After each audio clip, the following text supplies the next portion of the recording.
Okay, so tonight's class is a special class. We're not doing the portion of the week this class. We're doing the holiday of Pesach. The reason why we're doing the holiday of Pesach is because next week is Pesach. No kidding. Yep, no kidding. And next week we're not going to have a class because I won't be here. That's why we're not having a class. I mean, how can we have a class without Larry and Barbara? We won't be here for 2 weeks. That's why we're not having a class for 2 weeks. When you come back, then we're going to have a class. Okay. So tonight we're going to discuss the difference between the level of tzaddik, serving Hashem, the level of righteous man, or the level of a Baal Tshuva, of a penitent man, or to use other words, what's better, serving out of love or serving out of loyalty? Relationship based on love or relationship based on loyalty? The difference is, loyalty means you do it whether you like it or not. Obligation. Right? Love means there's a connection. So, when there's, if a relationship is ruined because of lack of loyalty, it hurts. A relationship without any love is meaningless. So we're going to discuss two different types of relationships and how it results in regards to matzah. Are we good? Too low? Good? All right. But Larry likes to play with stuff. You can't. I just want to put you in the middle. All right. So according to the Torah, we start off in text number 1, as we just a quick video recap is that Pesach, it was about 3,300 and I think 34 years ago now? No, 35 years ago. Jewish people were enslaved by Egypt. Biblical sources put it at 400 years, but if you follow actually the biblical timeline, Jewish people were actually only in Egypt for 210 years. That is starting from when Joseph and the brothers went down. The entire slavery, if you do the mathematics, is only 90 years, 90-something years, about 90 years. Or some people say that 90 years was the bitter part of it. Anyways, so after a while, the slavery gets very bad. God tells Moses, by the burning bush, go tell Pharaoh. Right, and we have the 9 months. The period of the 10 plagues was 9 months, and after 9 months, finally the Jewish people are allowed to leave. Now, something they do only then, painting the doorposts, for example, that they don't do now. They only did that then. But on the night of the night of Exodus, they had to eat the Passover, the Paschal lamb, the Pesach lamb. They had to eat matzah and they had to eat maror together.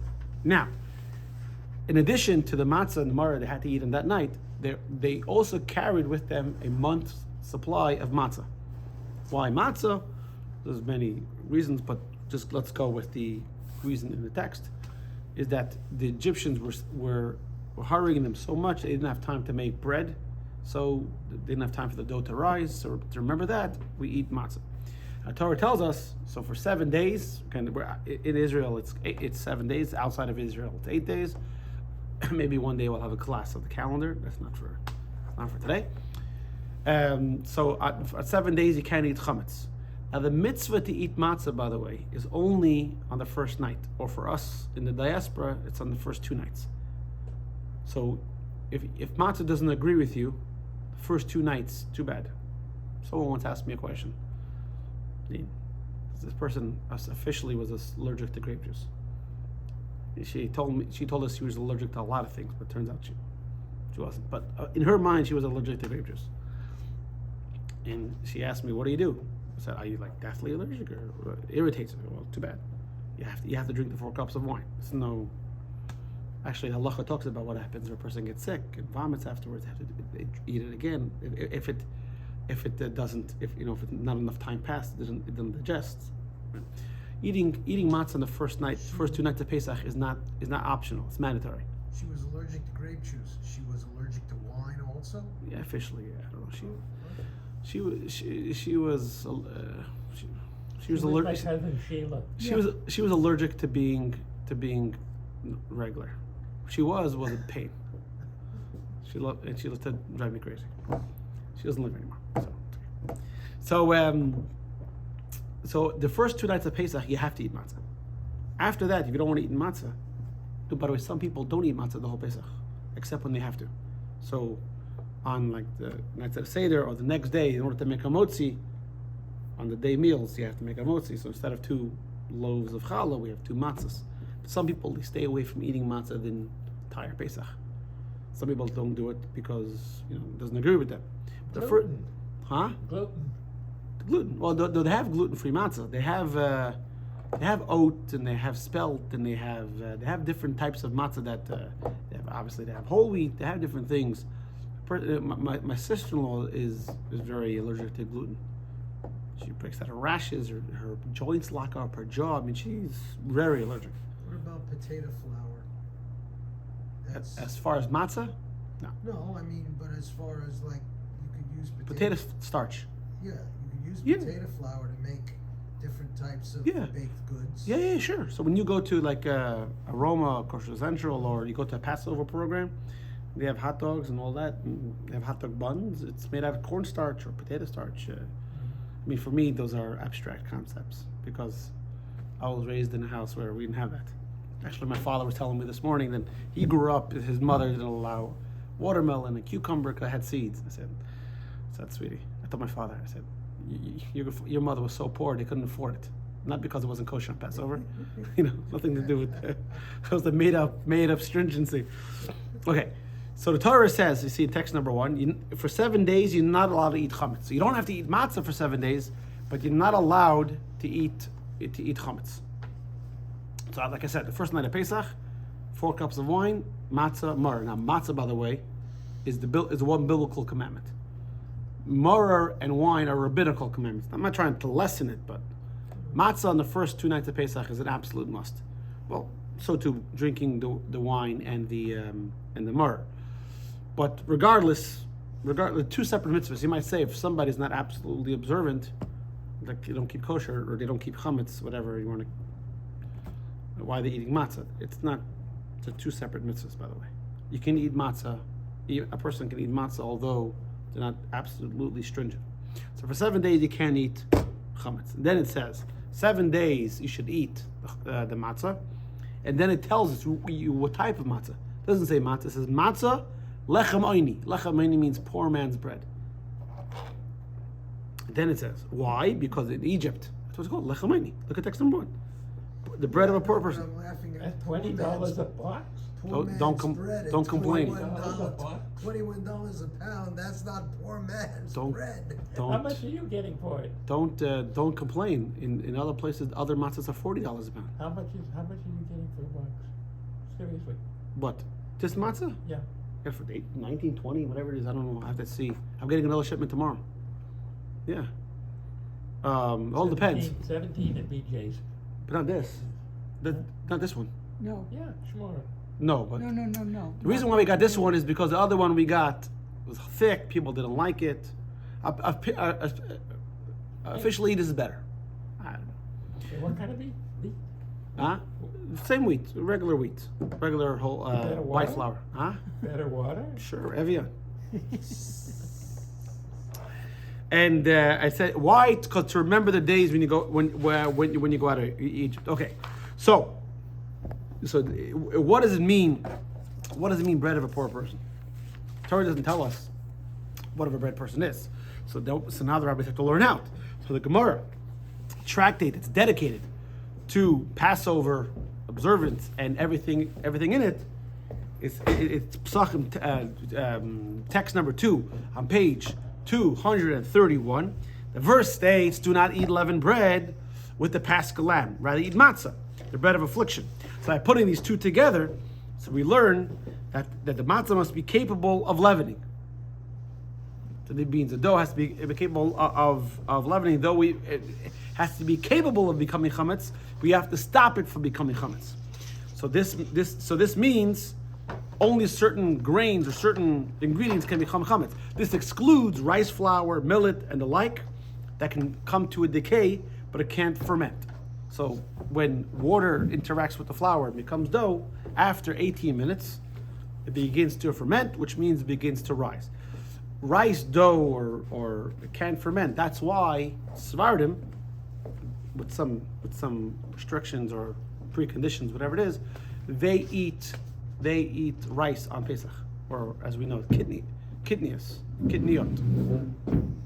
So you have in the stores kosher for those who eat kitniot, Ashkenazim. I actually met a Sephardi guy today. Poor guy. His father, his mother are Sephardi, but they weren't religious. They became religious through Chabad. So because they became religious through Chabad, they doesn't eat kitniot. I'm like, so you're a waste of a Sephardi. The whole idea of being Sephardi is that you can eat kitniot on Pesach. You're just you're just a waste. But kitnios is legumes. Right, beans, rice, corn. Yeah. Corn. So if I was Sephardi, I could have peanut butter. Yes. I'm not Sephardi. I like peanut butter. Listen, by the way, You were Sephardi. but I just want to let you know that it's not always good to be a Sephardi. We have the week before Rosh Hashanah, we only do 1 week of slichus. They do a whole month. So, everything. I don't know. I'm really thinking it's still better, It's- It's I- more Yes, but what are food the options is a better qualifications? thing. What are the qualifications to be Sephardi? Your father has to be Sephardi. Okay. So the rabbis say, it goes by the father, usually. The rabbis say that the 5 types of grains that can ferment is wheat, barley, spelt, rye, and oat. That's it. Okay, so that's how we know. Only those things. Now, what type of liquid? So now let's go to text number 3. I'd love to, but I wrote the wrong book. The Gemara in Pesachim says, what does it mean?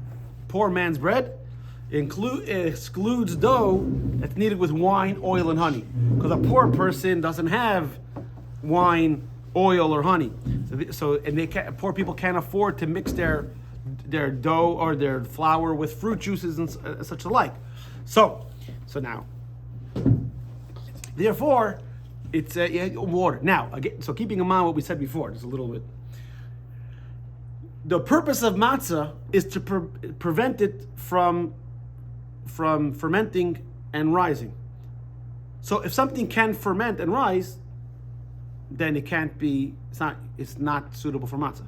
I know it's like, you would think, one of the questions I'm going to ask later is, why not just use something that can ferment? Prevent it from... No! Hashem wants us to use something that could become chametz, but don't become chametz. Yes, Right? but grapes become fermented. No, but we're talking about the dough. I know the dough, but It doesn't rise. Right. So, that's what Hashem decided. Why? Kacha. Hashem was the first Israeli. Why? That's what I want. Right? Yeah. Doesn't Yeah, but rise. but Beer can become fermented. beer is barley. It's barley. It's one of the 5 grains. Barley and hops. Right. So you see in text number 4, the Gemara says the rich man's matzah. It's called lechem ashir. It's lechem oini is poor man's bread, and lechem ashir is Hebrew for a rich man. Lechem ashira. So when the flour is mixed with the fruit juice, it's called lechem ashira, rich man's bread. Is kneaded with fruit juice. The fruit juice doesn't leaven. Now I just want to qualify this statement, by the way. So the rule is that if flour is mixed with fruit juice, it won't rise. That's with the qualification that there's not a drop of water mixed in. The moment water is introduced to flour and fruit juice, not only does it rises quicker than if it would have just been flour and water. Did I confuse you? So flour and water take 18 minutes to rise. Since Wait, let me tell fruit juice has water in it. No. Natural juice is not. That's not water. Natural fruit juice doesn't Not have any water. Okay, so again, let's do it. Water and flour, 18 minutes. Water and fruit juice, never. Water, fruit juice, flour, a lot less than 18 minutes.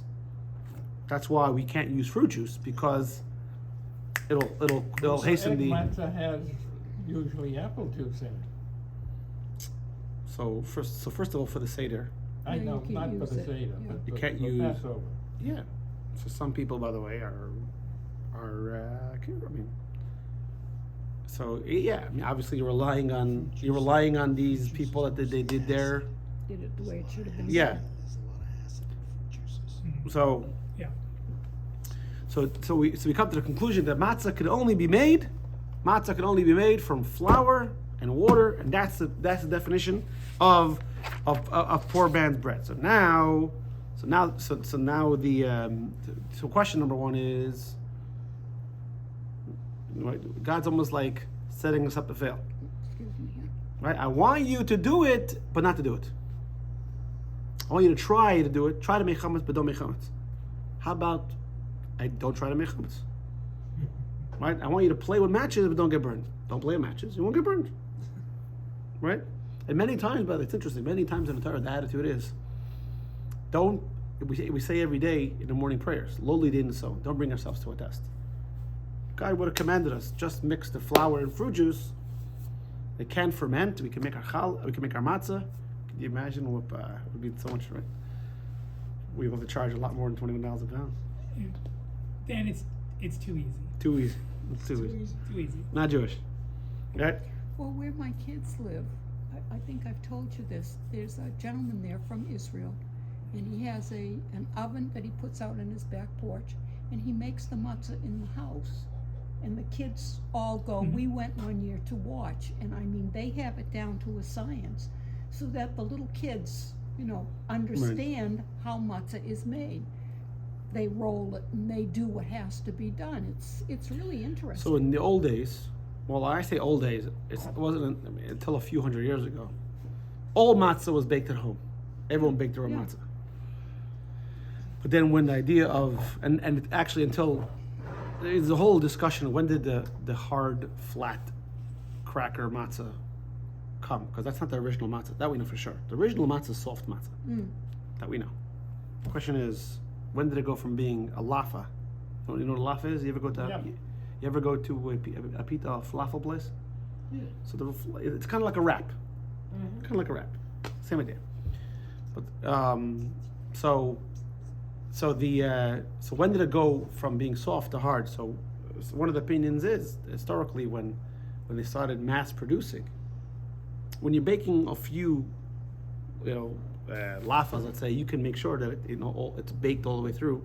Because the problem is if the dough is not baked all the way through, then it will rise. So the dough, that's why they make it so thin, and that's why the oven is so hot. And that's why they punch holes in it, because they wanted to make sure it's baked all the way through. If it's not, then you got a problem. This So is the lafa matzah? No, the ones you bake. No, they make it chametz. But can it be? By the way, chametz has nothing to do with the size of the bread. No, I understand that. So It in has to the do Beis with Hamikdash- the amount of time it takes to make Right, it. and it has to be baked all the way through. So in the Beis Hamikdash, they had the showbread, which was the table with the 12 loaves. Yeah. Those loaves, although they were serious loaves of bread, I mean, I think it was like a 3 inches by. It was not chametz. Why was it not chametz? Because in the Beis Hamikdash, we actually learned in this week's parsha, the Beis Hamikdash, you were not allowed to have chametz in the Beis Hamikdash. The Beis Hamikdash was kosher for Passover the whole year. Just like my uncle's butcher shop was. Exactly. That's why. That's why you don't have to buy cheese and these kind of things, meat. It's kosher for Pesach the whole year. So question number 1 is, why is God asking us to make matzah from dough that could become chametz, but to make sure it doesn't become chametz? When there's an easier way. Number 2, it says, why do we eat the poor man's bread? Because we left Egypt in haste. What does one thing got to do? What's one thing got to do with the other? That's why we have to eat the poor man's bread, because we left Egypt in haste. And number 3, why do we have to remember that we left Egypt in a hurry? We left Egypt. How we left Egypt? There's a difference between a woman telling a story and a man telling a story. So we were there, we left. I don't even know what you're wearing. I don't know what time it was. I don't know how long it took you. I don't even know. We left, we traveled, we got there. Exactly. Right? We got to go into How details. many suitcases did you bring? Exactly. Right? what were you wearing? Who cares? Okay. Did you bring the right clothes? There you go. So Clothes? let's get into it. Okay. Now we're getting into the deeper meaning. First, we'll start with the Gemara. So there's an interesting prayer that the Gemara in Gemara Brachos, Tractate Brachot, text 5a, it says that Rabbi Alexandria, when he finished praying, he would make this prayer. Master of the universe, it says, it is revealed and known before you that we want to fulfill your will. But what prevents us? The yeast in the dough and the oppression of the nations. May it be your will that you deliver us from them, so that we can return to you to fulfill your edicts of your will with perfect desire, perfect heart. What does he mean over here? The yeast. What does that mean? So the Maharal, right? Maharal, Yehuda Lowy. Hey, Olga. The Maharal explains the Maharal, Rabbi Yehuda Lowy, the famous 15th century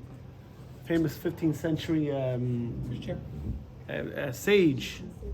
Actually, there's a statue of him. There's a statue of him in Prague today, and he explains like this.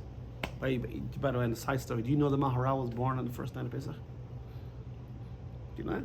I didn't manage that. Not only that, with his birth, he stopped the blood libel. Do you know that? They stopped what? A blood libel.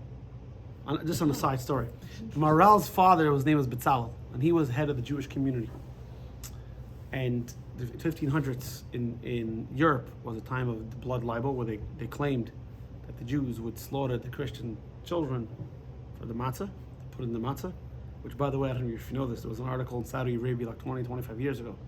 The reason why in the Hamantashen, it's red in the middle, it's because we slaughtered Muslim children. Still, they try to pass that off. In our lifetime. Yeah, because of the raspberries. It was rare. Actually, they don't know about prune and all that Africa. Anyway, so what happened was that these two guys were coming the night of the Seder, where the Jewish quarter, obviously, streets are absolutely empty. Everyone's by Seder. And they were going to go, they dug up a body, and they were going to go put the kid's body in Rabbi Betzalel's house. And afterwards, accuse him, to find the evidence. So just as they were about to go into the house and sneak into the basement, all of a sudden, a woman started screaming. So I got startled. So I started running, and then these two guys were running after them. And then there was a patrol. So the police caught these guys running with a sack. So they were busted. But the two guys were running after them. The Maharal's mother went into labor, and the two men were running to get a doctor, the midwife.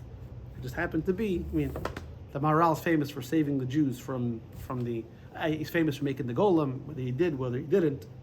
But even if he didn't make the golem, we know that he petitioned the king of Prussia. I don't remember what his name was. Your Majesty. No, but no, it's a pretty famous name, and he put a stop, at least when he was alive, to the blood libel. Anyway, so he writes. We're going to quote him a few times in this class. He's a lot of commentary on Pesach. So he writes like this: the metaphoric meaning. I put the text over here, text 5b. The metaphoric meaning of yeast in the dough is based on what Maimonides says in introductory remarks to Perkei Avot, Ethics of Our Fathers. He writes that in matters of character and conduct, the preferred path is the middle path. We don't like extremists. But what happens? So we want to be a regular person. The problem is how Yetzer Hara comes, the evil inclination, prompts us to indulge in extremes, right? If we can keep it to one cookie, what'll be a problem? If you can eat just one slice, the problem is, like, what does Pringles say? It's Pringles. Once you stop, No, Lay's. Lay's. Bet you can't eat just one. Just one. look at it, right? Just one day. That's late. Right. Just one. Right, but one day. it's like, and extremes like excessive haughtiness or indulgences. So Rabbi Alexander, this rabbi from the Gemara, is praying for it, and he compares the evil indulgence to yeast in the dough because it expands the dough. The yeast expands the dough to a state it's much larger than its natural disposition. And Rabbi Soloveitchik, the famous, So, yeah, we know of Rabbi Soloveitchik. because you're from Boston. Yeah. Yeah. But See, he was from New York, wasn't he? no, he was from Europe. From Europe. But I mean, wasn't his later days spent in New York? No, just the opposite. His earlier days were spent in New York, Yeshiva University, and he was in Boston. Yeah, he was in Boston after. But Yeah. I know our rabbi, where we live, he would always go to Rabbi Soloveitchik for ruling Yeah, an Rabbi opinion. Soloveitchik was one of the leading halachic authorities of the 20th century.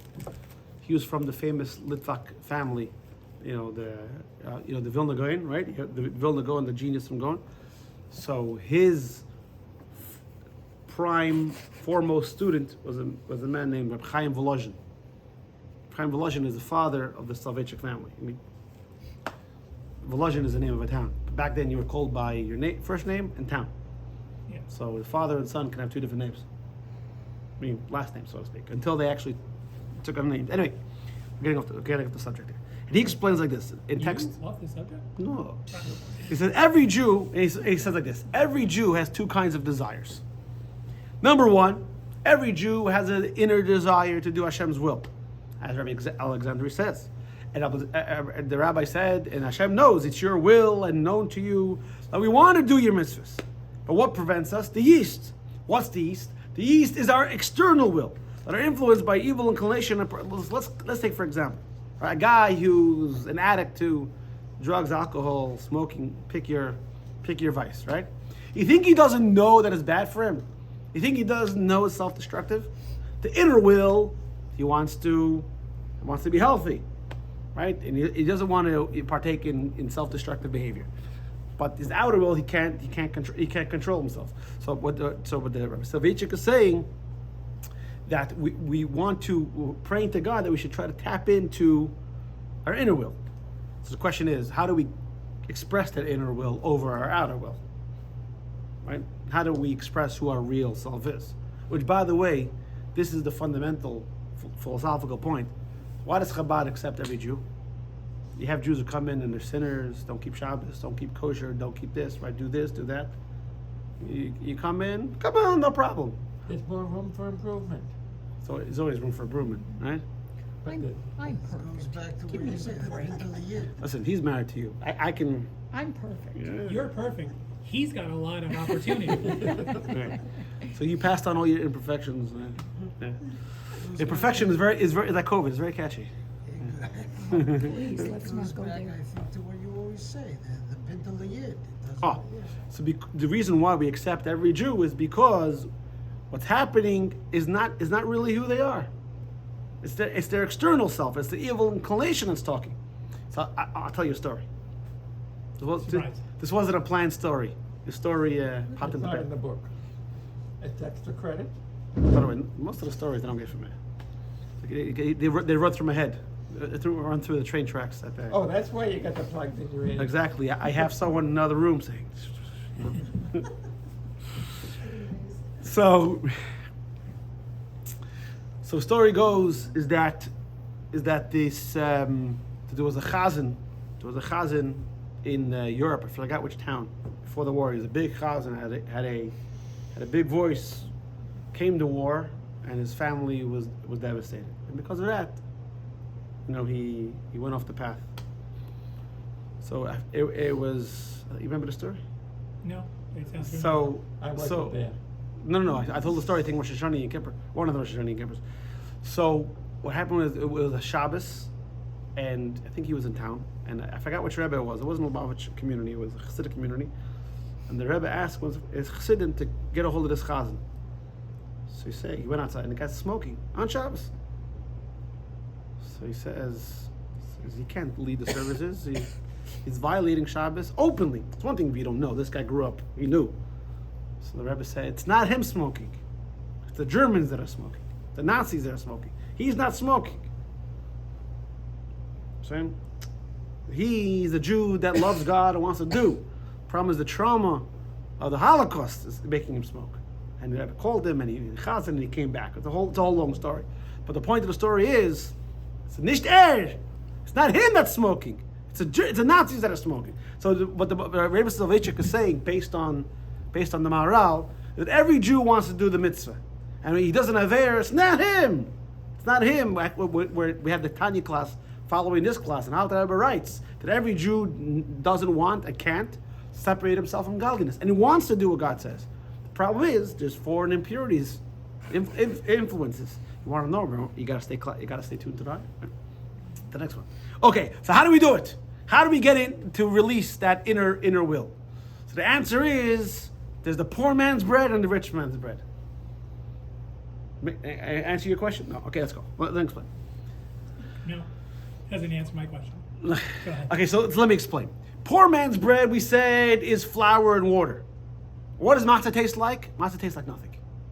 Matzah has no taste. The only reason why you like matzah on the first night of Pesach is, first of all, you're excited. Matzah, it's been a year. Then afterward, after 2 bites, you're like, this is what I waited for. And number 2, you're I working. had matzah for lunch. I like matzah. You can't have matzah. You can Oh, have, because we were already in the month. right? No matzah. Yeah. Egg matzah you can have. Egg matzah you can have. Plain matzah you can't have. I have to look at the box. So What about matzah pita? no. Plain matzah you can have. Okay, even though I augment it with cheese and tomato sauce. Although you have your avatar, your augmentation, and VR, no, you can't. Okay. So it's tasteless. That represents poor man's. That's poor man's bread. That represents obedience. No flavor. Flavor represents you have your flavor, I have my taste. Everyone has their own subjective view of what's good or not. Some people's taste palates are good, some palates are bad, right? My wife has really learned that she can't give me something to smell or taste if it's no good, it's sour, because I could pretty much eat anything. It has to be like almost bacteria, fungi growing out of it for me not to eat it. Like my wife, I'll pick up the milk, I drink it. Also, she'll pick it up. Oh my God, what is wrong with you? It's good. Yeah, you made a great tasting show. Exactly. Yeah, it's good.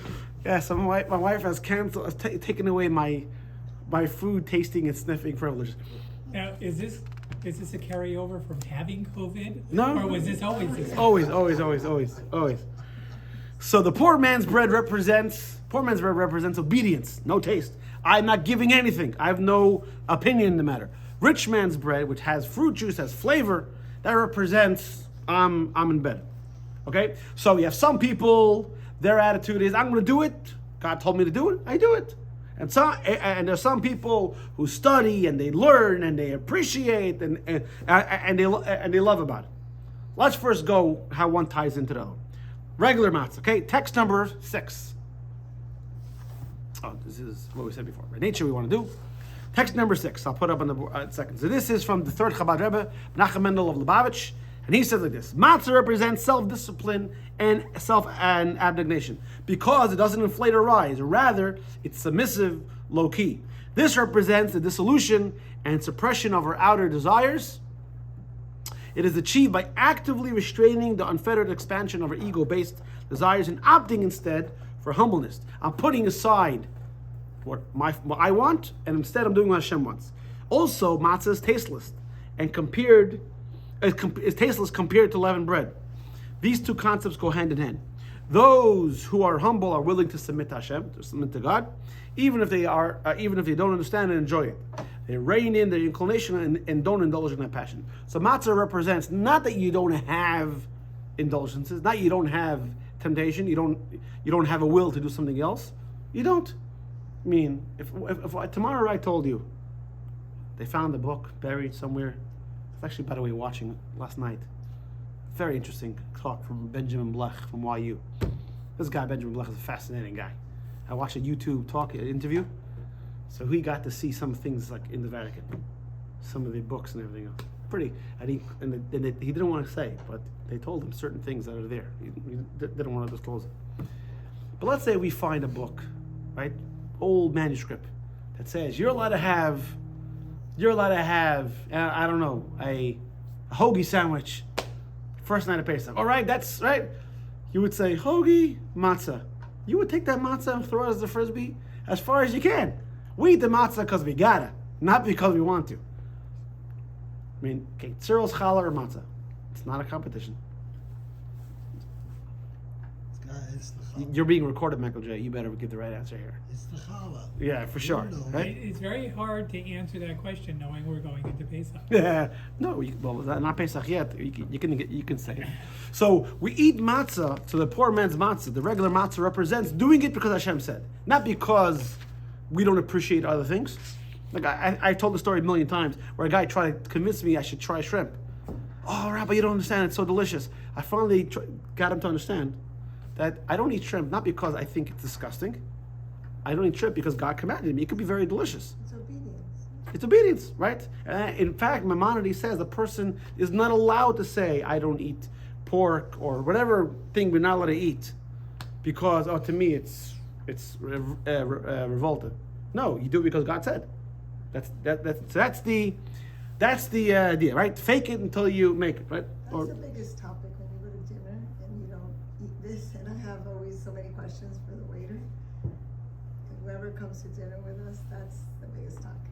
Well, why don't you? Why don't you? Right. I say, you enjoy it, it's fine. I just don't eat Yeah, and then they're like, something wrong?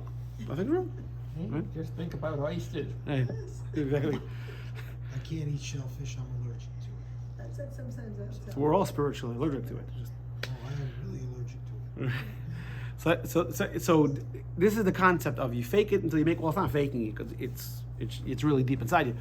But just to borrow the phrase, do it. God says don't do it. You don't do it. What's the problem with this approach?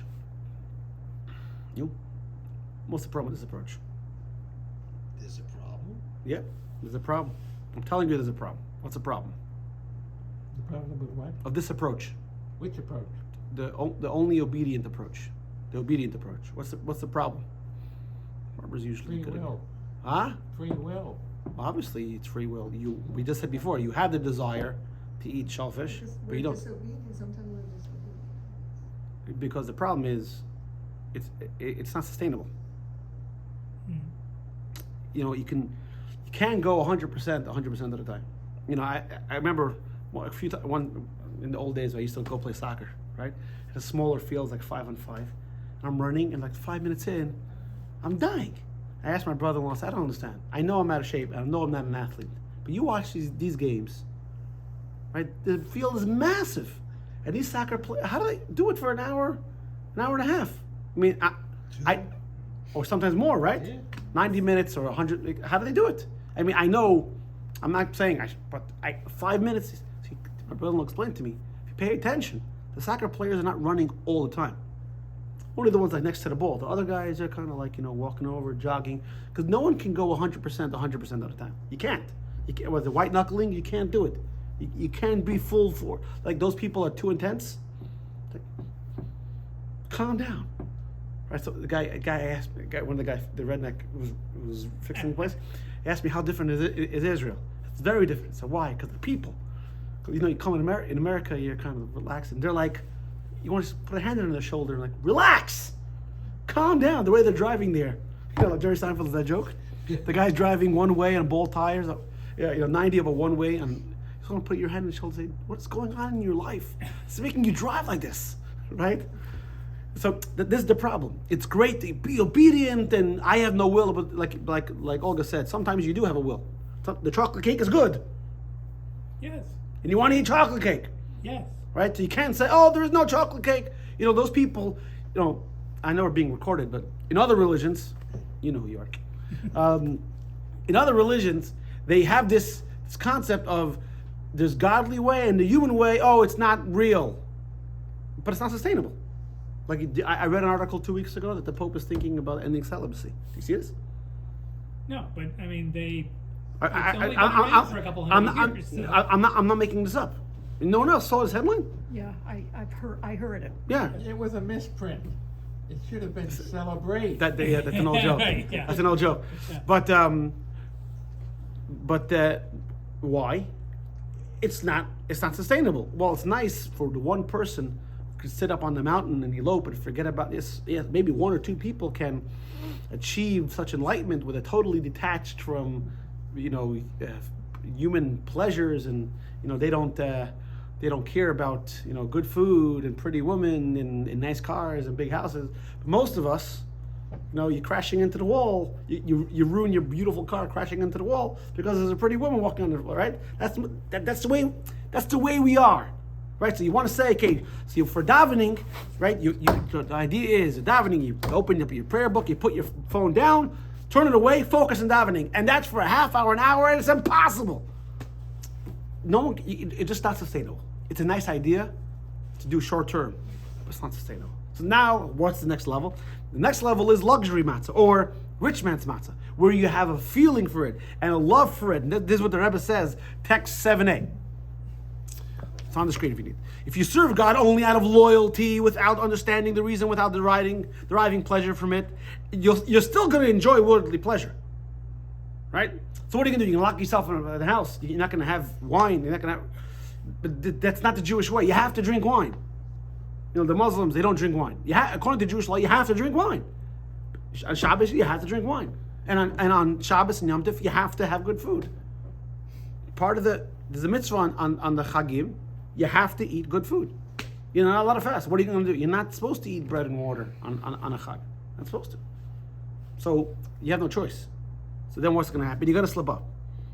Sometimes you should know in some of these communities totally ban any enjoyment, what the problem is? This is in all communities.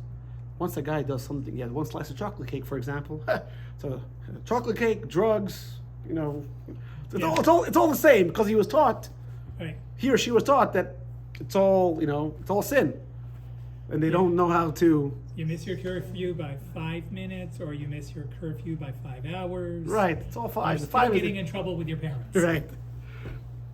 So you could possibly slip up and indulge in negative behavior. It's only the power of discipline that keeps you in line. Not so when you serve God because you really enjoy it. In this case, your mind and heart will prevent you from transgressing God's will. You have no desire. You have desire. So it's not that. It's not that you don't want to, but your observance is because you're so involved in doing the right thing that when the wrong thing comes, you don't. So, for example, on the other, is it a person is observant because he hasn't had a chance to sin? Or is he observant because he understands the right thing to do and appreciates the right thing and what's the wrong thing? What's the difference? The difference is when he's confronted with temptation of chocolate cake, or if a guy's on a diet because in Africa, God forbid, sub-Saharan Africa, they're all this Israeli comedy show. They do like short clips. It's like a woman's in a car, a beggar comes and says, please give me some. I haven't eaten in a week. Says, really? How do you do it? Says, I try to diet. I admire you. Right? Right? It's such. They're a very, very good show. But so if a guy in sub-Saharan Africa, in some place in a village in Kenya where they don't have running water, say, wow, these guys are really controlled. They don't eat chocolate cake. Thank you very much. That's not the kunz. So the kunz is Yiddish for trick. So the idea over here is, if a person is invested emotionally and enjoying their service of God, then and they're not going to sin. So now we can understand why ordinary matzah can leaven, can become chametz, and chametz is bad. Ego is bad. By the way, don't confuse self-confidence and ego. It's not the same. Self-confidence means you understand your worth because where it comes from. Ego means you create your own self-worth. Like a Jew has to have self-confidence. Can't himself be stepped over. Ego means, oh, look at me, I'm important. It's not the same. Chametz represents ego, right? Inflated. So that's why. So when it's without taste, you got to be very careful. You got to keep the ego low, because the only reason why you're doing the mitzvah is because God said so. The moment you introduce your own, yourself into it, your own opinion, then you have a chance of chametz. That's why by regular matzah, no chametz, no leaven. But by luxury matzah, by fruit juice, it's your flavor. We're not afraid of chametz because it's your enjoyment, it's your flavor that's driving you to serve God. That's what the Rebbe says, text 7b. He says, I skipped a slide.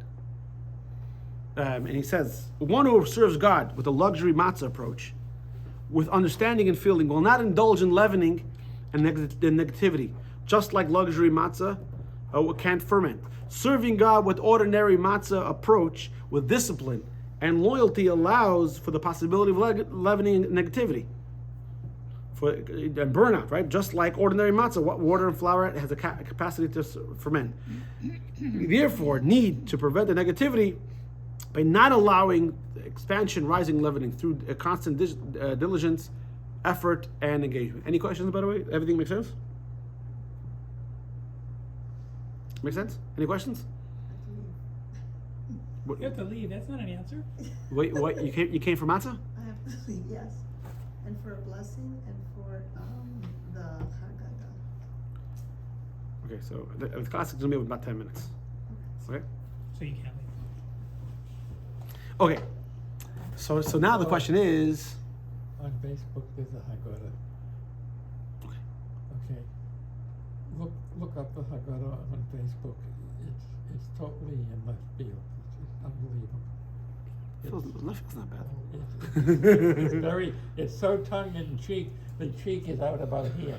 Yeah, listen, people always try to reinvent the... it ain't fixed, don't broke. But they want a It donation. ain't broke. I would have downloaded it if they didn't want the donation. Oh, okay. Of course they want a donation. So the question is, if the rich man's bread, if serving out of flavor is so great, why do we have the poor man's bread at all? Let's just serve. Doesn't that make the question even stronger? On Pesach, we should have the bread, the matzah with the fruit juice, right? No. No, because No, you have to remember the hardship. put that aside for a second. Right? Based on what we're saying now, serving Hashem with flavor, with enjoyment is so much greater, right? Because you have less chance of falling prey to sin because you feel emotionally invested in what you're doing. You're not just doing it to be obedient, and that's what rich man's bread represents, right? Flavor. Yeah. So why don't we eat rich man's bread on Pesach? So the answer is, what I just said about the flavor, enjoyment, and Judaism, it's a nice idea. It's not easy. How many people wake up in the morning like, woohoo, yeah, we're going to shul, right? I mean, most people don't wake up right. But most people wake up, the alarm clock goes Usually off. I'm complaining that I'm running late. That's something else. Yeah. But most people, the alarm clock goes off, slam, right? Yep. It's already 7:30 on Tuesday. Just got home, right? So it's a nice idea, but first thing we got to do, like with kids, if you're gonna sit down to a 2-year-old and start explaining, fire's hot. I want you to understand and appreciate Yeah. that why eating too much candy is not good for you. First thing you got to do is you don't touch the fire because I said so. Same thing is when the beginning approach has to be obedience. After that, we build upon that. We get to appreciation, and this is what the Alter Rebbe says. When the Jewish people were leaving Egypt, that was the birth of a nation. We were babies, spiritual babies, and they didn't appreciation. They were just serving idols yesterday, and they went from being Egyptianized, and all of a sudden they're free people. This is one of the problems that the United States has. They throw democracy on a people that have been, kind of locked up for 2,000 years. Here's democracy. Doesn't work that way. It took us 400 years. It takes time. Still taking us. Right. We're still screwing it up. But the idea is, what's wrong? Battery died. Died? Dead? Yeah. It says low battery. Oh, it's not dead yet. So hit the. It's still recording. Close. Okay. So the problem is, the Jewish people were like babies. So first thing we got to do is we serve Hashem out of obedience. That's what Alter Rebbe says in text number 8. He says, with respect to the Exodus, it says they fled from Egypt. Why did they have to flee? After 10 plagues, they could have walked out nicely. But they weren't fleeing from Paro. They were fleeing from themselves. They were fleeing from their own Egypt. They're fleeing from the temptation. The answer is that this spiritual escape, because their inner negativity and impurity was still strong within them, did not cease until the Torah was given on Sinai. So now we can understand why we have to eat this matzah by the Pesach, because like I was saying, we remember and we relive the Exodus. The Jewish people weren't at a level of rich man's bread, of their own appreciation. They were at the level of poor man's bread. That's why the whole poor man's bread is connected to the Exodus. And that's what the idea of the haste. Right? They're trying to run away from themselves. They realize, those people hit rock bottom, and they realize, I need to make a change. And then when a person hits rock bottom and they realize they need to hit a change, the change can be gradual. My father told me that he used to smoke, I think Parliaments, like a pack a day. He went to the doctor. It was in the early 70s. Mid-70s, whatever. And the doctor told him, you have something issue with your heart. So either you can take a pill or you can stop smoking. My father took the pack, never touched the pack again. Now, to me, he's my father, so he's a great guy. To me, that represents tremendous strength of self. Most people can't do that. Mm-hmm. But truth is, that's the way to stop smoking. You take it, and the Jewish people had to take the Egyptian. You've done that. I don't think I've known even you smoke, did I? Oh, I stopped in the early 80s. Because remember, you've told me before. And this is what the Rebbe explained, text number 9. The words, you left Egypt, the land of Egypt in haste, explain why the matzah at a Seder table cannot be luxury matzah, or from grains that can't ferment. It is because they left in haste, and as so much that their ungodly desires were still strong, and you needed to fall back in obedience, and this corresponds with the poor person's matzahs. Basically everything we learn, that really love, because remember there was love and loyalty. Love is better than loyalty. Love is sustainable, but really loyalty, obedience is just a step towards love and appreciation. Meaning, if you can bypass go, right, and don't stop, and just go straight to serving God out of love and everything else, that would be the greatest thing, right? So basically, if you can skip that level, great, or not even use that level, great. Not true. There's nothing in Judaism that's absolute. Nothing. So and Alter Rebbe explains here in text number 10. He said the element of a loyal, let's call him a tzaddik, of a righteous, obedient, right? What's a tzaddik? A tzaddik is a purely holy person. Tzaddik is someone who serves God out of love, and he finds enjoyment in serving God. So for him, the physical world, the material world, is not a challenge. He walks by chocolate cake, he doesn't see it, doesn't notice it. Doesn't see it. Huh? That's why he's a tzaddik. That's why he's a tzaddik, right? So for him, there is no problem of discipline. He doesn't. He not only doesn't he have a problem with the physical world, he sees the world as a tool in the service of God. There's nothing to discipline. To him, he sees the world as a toolbox at Home Depot to serve God. No, it's a whole different thing. So Alter Rebbe says there's an element of the loyal, disciplined Jew, though, that the tzaddik doesn't have. Although disciplined Jews have yet to transform their desires, they've set themselves completely aside. And he says like this: if you like vanilla ice cream, oranges, danishes, and you do it right, if you like art, and you say, oh well, look at why you're painting. Of course you're painting. You like drawing. The fact that tzaddik serves God, is that a big deal? Of course not. He loves serving God. There's no service there. What does service mean? Service means you schwitz, you toil, you push yourself. The tzaddik doesn't have that push. He's not overcoming any obstacle. The regular Jew, who wakes up in the morning and says, Oy. Shul, Rabbi, Minyan, sorry, just saw this. Right. Sorry, the worst level. Exactly. Right. So the Maharal says, going back to Yehuda Lowy, he's saying that what do we have? The poor man's bread. Why is it a poor man's bread? It's because a poor man, a slave, by a rich man, there's no redemption. He's not chained to anything. The poor man, the slave is chained to something, right? He belongs to the master, and now he's moving away from that master. Same thing is when you are chained to that desire, or whatever it is you want to do, and you decide to move away. That's redemption. The biggest redemption is when you can control yourself. When you can take mastery of yourself, it's the biggest redemption. That's what Pesach is, by the way. Pesach is liberation from yourself. The ability to go out of the constraint. Oh, I can't do this. I can never become this. The Torah demands of it.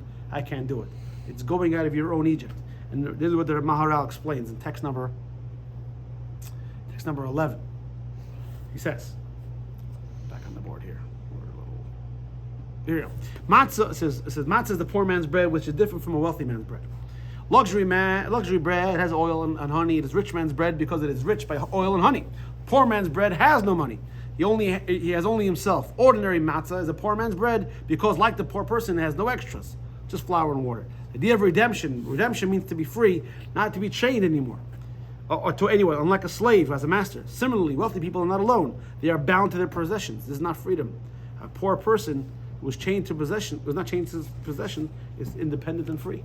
When you can be control of yourself, if your possessions or your desires control you, you're not free. An addict, for example, is not free. might say, well, look at it, you get to do drugs or drink, but the fact that you can say no. I always remember the scene of Schindler's List. And Schindler is trying to tell Amagoeth, it's your ability not to kill that shows you're great. Anybody can kill. Remember that scene? So he's saying the emperor can kill the boy, but he doesn't. That's what made him a great emperor. It's your ability to hold back that makes you great. That's the scene just before where he shows him the list and tells him it's the list of life, right? No, that's the scene. The boy is cleaning the tub or something, Oh, okay. and in the end he shoots him anyway. He shoots inside of him. So no one's born a tzaddik, by the way. Nobody.